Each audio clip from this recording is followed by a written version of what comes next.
ikaw ay naririto. Magtataka, bakit ikaw ay naririto? Ang Panginoon Jesus ang siyang dahilan kung bakit ikaw ay naririto.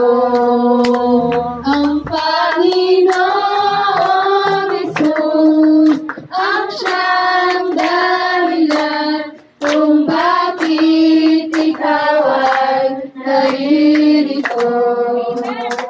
Amen. Thank you, Lord.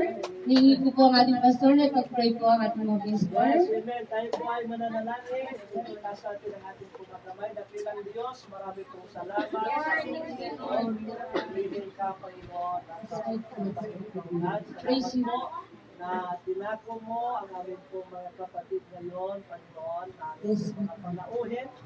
Dalangin namin, Panginoon Diyos, sa pagpalain mo po ang kanila pong mga buhay. Lalo na yung mga spiritual nila, Panginoon. Yes, Lord.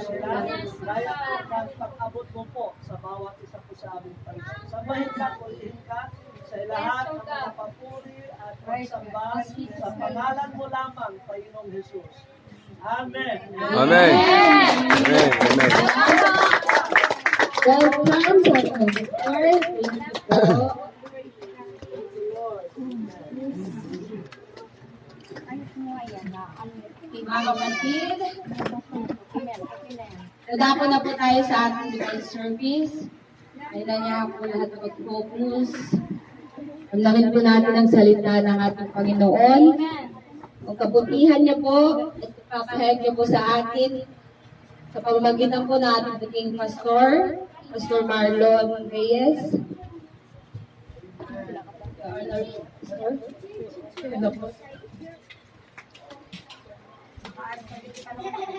Praise God, amen. So malakas po na palakpak para po sa Diyos, mga kapatid. Thank you, Lord. Amen, amen, amen, amen. Praise God. Ang lahat ng mga anak ng Diyos magsabi, Hindi ka maganda. amen. Ah, sige, okay. Amaya mo yung katabi mo, amen. Sabihin mo, God bless you. So, pwede tayo makapopo. Salamat po sa Panginoon, mga kapatid. Ayan, okay. Okay, pwede na tayo makakopo. Maraming pong salamat. Huwag kayong magsiksikan dyan. Dito tayo. Malawak pa rito, mga kapatid. Kasi alam ninyo, ito po ang building po natin dito. Habang nakakarga dito, lumalaki po ito. Kaya huwag kayong matakot. Talinin nyo yung po ano nyo rito, mga kapatid. Atin ito, amen! Ah, tira. Praise God, amen. So salamat po sa Panginoon. Praise the Lord. Ayan, okay. Upo na tayo, upo na. Relax lang kayo, mga kapatid. Praise God. So, salamat po sa Panginoon. Meron tayong bago na tirahan. Amen. At iwanan po na natin ang kapilang Diyos ay may pasaayos natin ito, mga kapatid. Amen. Nagawa natin yung dapat natin ginagawin dito at salamat po sa Panginoon sa kanya po mga ginagamit.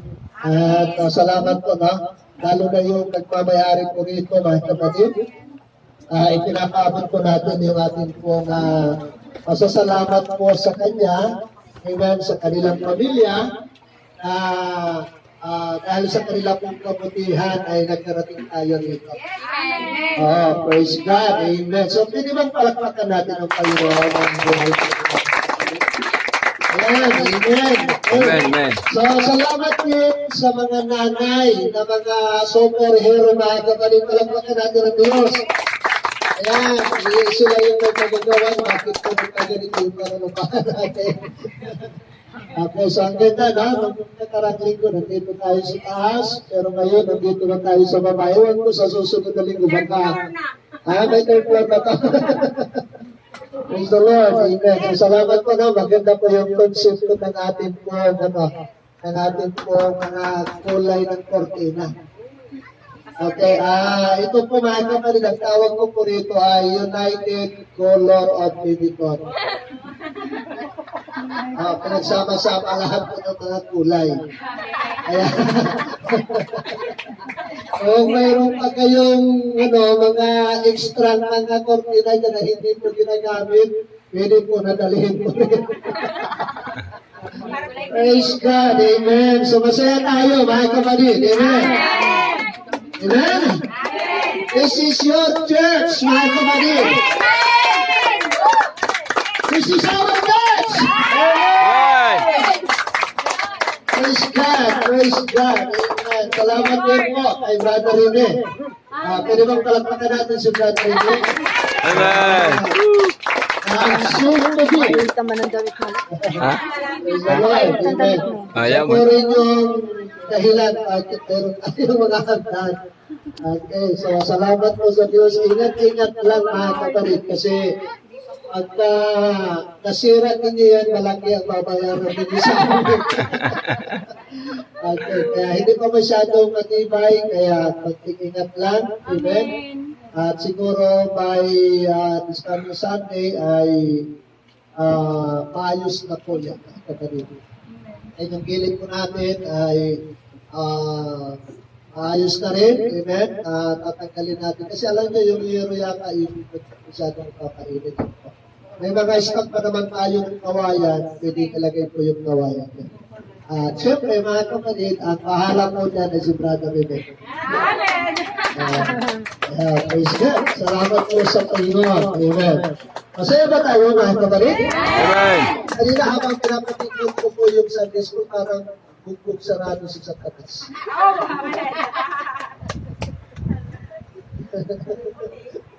Mula simula hanggang katapusan mga kapatid, wala, hindi man lang nakabangon. Isang bugbag sa kiling-kiling. Ala, mga kapatid. Nawala si Satanas. Kaya huwag harang-harang si Satanas dito mga kapatid kasi kawawa lang. Wiwildingin ko yan, Pastor. Wiwildingin ko yan. At hindi na makakilos. Praise the Lord. Amen. So, masaya tayo mga kapatid. Praise the Lord. Okay, so, meron ba tayong Bible? So, welcome po. Welcome po sa lahat. Actually, sino yung bisita po natin? Ayan, anong pangalan?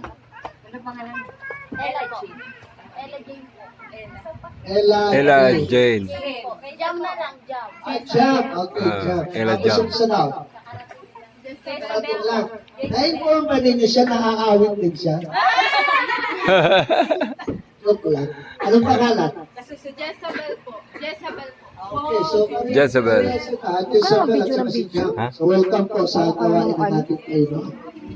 Praise God, amen. So, itong mga kasama ko mga kapatid, nalingit po sila ng church. Amen. At sila po yung mga tumatayo dito sa church. Yung umawit po, parehas po ng mga teacher po yan. Mag-inapulang sila.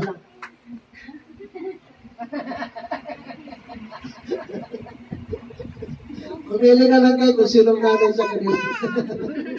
Okay, magkapatid lang po. Magkapatid po sila at parehas po sila na ginagamit po ng Panginoon. Sa ating pong simbahan doon po sa Francis Street. Amen. Ito naman si Pugi. Parang aso lang po yan. Opo, ngayon lang at tuloy tumugtog yan. Pero ang tinutugtog yan sa church ay siya po yung nagka-drums. Kaya siya rin po ang magtuturo ng drums dito. At naman mga singer ito mga kapatid. Mga singer po yan sa church. Amen. Kaya pwede rin sila na makakatulong din sa atin. Ako po yung nagpapakinig lang sa kanila. Praise the Lord. Amen. Okay, so lobot po ng Panginoon, this week ay karoon tayo ng mga bagong luma na gamit. Okay, lobot po ng Panginoon, yung ginagamit ni Brother Jethro na drums ay dalhin ka rito. Amen. Meron siya stock mga kapatid. Amen. At kinausap ko na siya. Last week, sabi ko, huwag ko nang ilagay doon sa bahay ninyo yan. Ilagay na lang natin doon sa simbahan sa kabila. So, masama ang tingin sa akin mga kapatid. Okay, so siya po ang drummer at the same time ay siya din ang tututuro po sa atin. Kaya, yung mga gusto matuto na magka-drum, lapit na po kayo sa kanya. Kaya pwede siya na magtuturo. Tamang-tama din mga kapatid, ito po bakasyon na ito by July. Kailan ba pasukan? 29?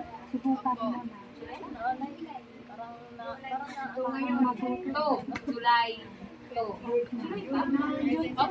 Yun to. Kayo na mga nanay, graduate na kayo. Yung mga estudyante mga babae. July 29 po. Okay, kailan na pasukan ng mga estudyante? Okay, mga public.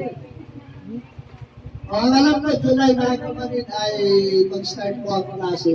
Okay, May ngayon or June ngayon mga kapatid, by July, mayroon pong matututo na mag-drum dito sa simbahan ko natin. At the same time, magtuturo din tayo ng gitara at saka mayroon pang mga pagkakataon at yung keyboard or piano ay magtuturo din tayo. So sa keyboard, sa piano, ako po ang magtuturo mga kapatid. Okay? And then, dito po sa unahan, maglalagay na rin tayo ng ating pong pangalan. Or yung, para naman makilala yung ating pong, munting simbahan. Ay makilala po na ito po ay simbahan talaga para po sa Panginoon. Kasi makakala nyo, kulungan mo na baboy. Opo, ibirita na po namin yung mga baboy po. At ngayon po ay worship place po natin para po sa ating po Panginoon Diyos. Amen? Amen. At then yung Amen. ating pong bulletin board, amen, ay ilalagay na rin natin dito sa baba para at least kahit paano ay meron tayong nakikita. Mga young people, gumawa kayo ng sarili ninyong bulletin board. Sa mga bata, okay, mga kapatid, Sister Rachel at saka Roxanne, tama ba si Tutor? Sila din ay tagapagturo din ng Sunday School sa mga bata. At the same time, nagtuturo din sila ng sa mga malalaki din, Sunday School din sa mga malalaki, may mga minsan Bible study din, nayasain din natin sila. At ayun, marami po silang ginagawa sa loob ng simbahan. Amen. Kaya purihin po ang Panginoon, magkakasama natin sila, magkakatulong natin sila dito po sa ikauunlad ng ating pong pananampalataya. So, ayan po mga kapatid. Huwag niyo masyado silang maragpagan kasi baka lumaki yung mga tiger, mga yan. So, ayan. Wala na ba tayong nagkalimutan? Wala na tayong announcement. Ang Bible study natin this coming Thursday sa residential house ni Nanay Imelda. Yan ang testimony kanina. Praise God. Amen. So, maganda po yung testimony niya mga kapatid dahil yung anak niya ninakawan. Pastor, maganda ba yun? Yes, maganda po. Ninakawan. Kaya kung gusto ninyo na mag-testimony, manakawan muna kayo. Maganda po roon kasi mga kapatid, hindi po yung nawala ang maganda kasi ano yun ay isang linggo mo na pinaghirapan, mahirap talaga yun. Masakit sa kalooban. Amen. Pero ang maganda po roon na sinasabi ko po ay yung hindi sila ginalaw nung magnanakaw. Kaya ayun mga kapatid, mananalangin tayo na yung nagnakaw sana hindi na makagalaw. Para sa susunod, matatakot na siyang magnanakaw. Ang pinili ko niyang magnakawan yung anak ng Diyos. Matakot siya mga kapatid, di ba? Amen. Amen. Amen. So, tumayo tayong lahat at tayo po ay magbabasa ng salita ng Panginoon. Praise the Lord.